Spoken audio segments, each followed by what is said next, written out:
Hi everyone, this is Jason Barrick of Wall Street from Main Street. I'm just going to do a short video today. Yesterday I went to the Ron Paul Institute Conference for Peace and Prosperity. It was right outside of Washington, D.C. near Dulles Airport. We were promoting the conference. I managed to speak to a couple of our loyal listeners there. One of them even flew in from Seattle. So thanks for stopping and talking with me. It's always nice to get to speak to you guys for a little bit. I don't go to a lot of these conferences right now. The more money that starts coming in, the more money will be reinvested. Besides improving the overall quality of the podcast, Mo and I will also be able to go to more conferences like Freedom Fest and other cool conferences. But yeah, I really liked that conference yesterday. It was good about foreign policy, learning about the history of U.S.'s foreign policy and intervention. I was interviewed on video by Elijah Johnson, and his father was also there. So that was nice to meet both of them. They're good people. The videos for that conference, guys, if you missed the conference, the videos are going to be up supposedly for free in the near future on the Ron Paul Institute, either website or on their YouTube channel. I'm not sure which one. You can contact Daniel McAdams for more information.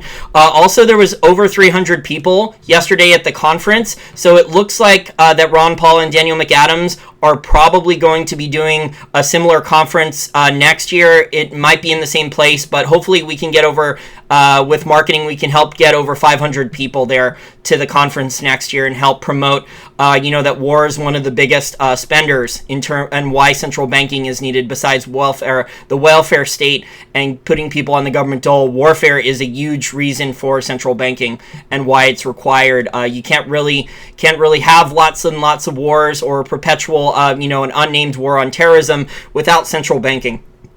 The people just wouldn't stand for massive amounts of direct taxation. At least like it's the stealth tax or the inflation tax makes it a lot easier to pay for all these wars and all these other congressional spending programs and pet projects.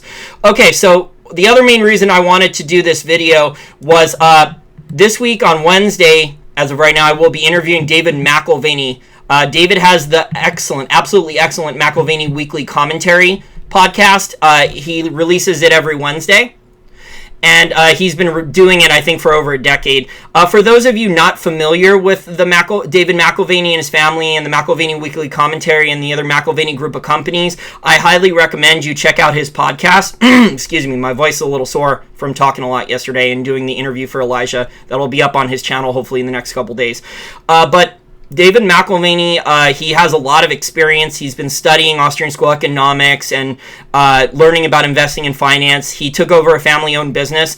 The McAlvany family, David's father, Don, was actually one of the first people to offer gold and silver for sale, especially gold, because gold was banned for basically 40 years. There was some exceptions with religious artifacts, but David's father, Don, figured out a loophole to start selling gold to the general American public before it was officially legally allowed again in 1974. So they built a solid business doing that way. Don McAlvany and David's mother, David's mother and father were actually stockbrokers during the 1960s and 70s, and they realized that there was going to be massive amounts of inflation from, Lyndon B. Johnson's Guns and Butter program, massive expenditures of welfare and warfare state.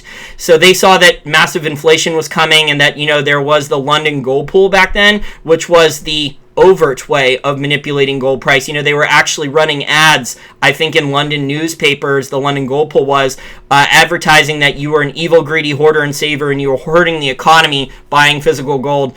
And they were trying to manipulate gold and keep gold capped at $35 an ounce. And yet, the London gold pool, I think in only 8 years, they sold a lot of physical gold. So that was the United States government, England, and France. I think were all in the gold pool. There was probably a couple other countries I'm missing. I'm sure my listeners will correct this. But the London gold pool disbanded in 1968. And they just gave up because they weren't going to sell all their physical gold in the market to suppress the gold price at 35. And we all know from history what happened to the gold price after that. So David McAlvany, I think I found him around 2009. and I don't think I've missed any single episode in the McAlvany Weekly Commentary since then, except for the Richard Duncan interview from a couple weeks ago, because honestly, I've listened to so many interviews from Richard Duncan, dozens of them, and we've interviewed him twice on our channel, and I'm just tired of hearing the same repeat answers that he always gives. Richard Duncan was a world economist at the IMF and the World Bank. I think he's a big government apologist, and his solution to, this massive amount of inflation and massive amount of government credit creation, or creditism as he calls it, is the government should just keep doubling down and keep creating new spending programs, and instead of war, they should spend it on, nanotechnology and robotics and all these other industries. So the government should keep spending more and more money instead of cutting taxes and putting more money back into your pocket, you, the private sector, and letting you have the purchasing power. So Richard Duncan is a big government apologist. His interviews are basically always the same now. I've been listening to them for years. There's a number of experts out there that basically just repeat themselves every single time for years now. So I've stopped listening to people like him. Once you've listened to dozens of interviews from an expert and they basically just repeat themselves all the time, it's just not worth it. So the main reason I'm doing this video, besides a summary of the Ron Paul Institute, is that we're interviewing David McAlvany on Wednesday, and please submit any questions you have. You want me to ask David McAlvany? He's read tons of books. He travels all over the world a lot each year. He goes on a lot of business trips. So, unlike me, he's actually able to go out there and spend the money and go on conferences to Asia and Europe and all over the world. He's on an airplane a lot, just like Dr. Mark Faber. So I will ask at least one listener question submitted that you post underneath this video. I wanted to also comment that we had a number of you submit questions for Doug Casey. He has postponed or canceled a number of interviews in the last couple months. We are still trying to get him back on, but due to his traveling schedule, it's tough to get him back on. So we're going to keep trying. We saved your questions that you emailed us or you send in to us. So we're going to keep trying to get Doug Casey back on, but we do have your questions. We're sorry we haven't been able to get him on, but these things with scheduling, when it's a big name guest, it's out of our control a lot. You can only send so many emails or phone calls to their assistant trying to rebook them without sounding totally annoying. Okay, so the last piece of business besides review of the Ron Paul Institute conference yesterday. Today's 9/11, by the way, guys. So, everyone should honor, the people who lost their lives. Obviously, the government, unfortunately, is not giving us all the answers for that. Even with the 28 pages released, there was so much stuff redacted. So, many of you guys about 9/11, you should start bringing to people up who still question who still agree with the U.S. government's narrative on that, because that's just, a lot of it's just such propaganda on the U.S. government's narrative of all that.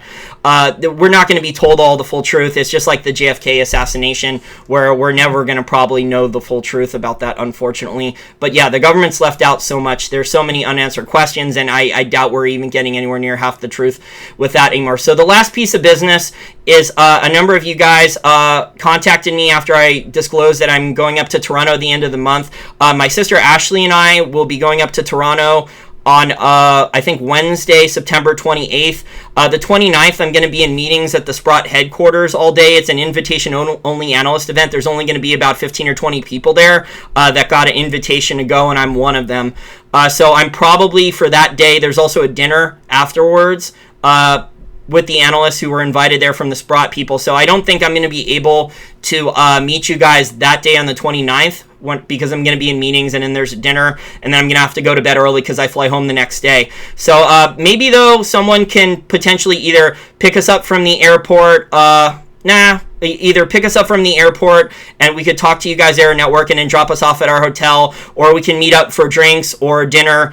We're going to be there I think we're flying in the early afternoon into Toronto on September 28th, if things go according to plan, hopefully. So we should have most of the afternoon and evening to potentially meet up with some of our listeners. We know we have a lot of Canadian listeners.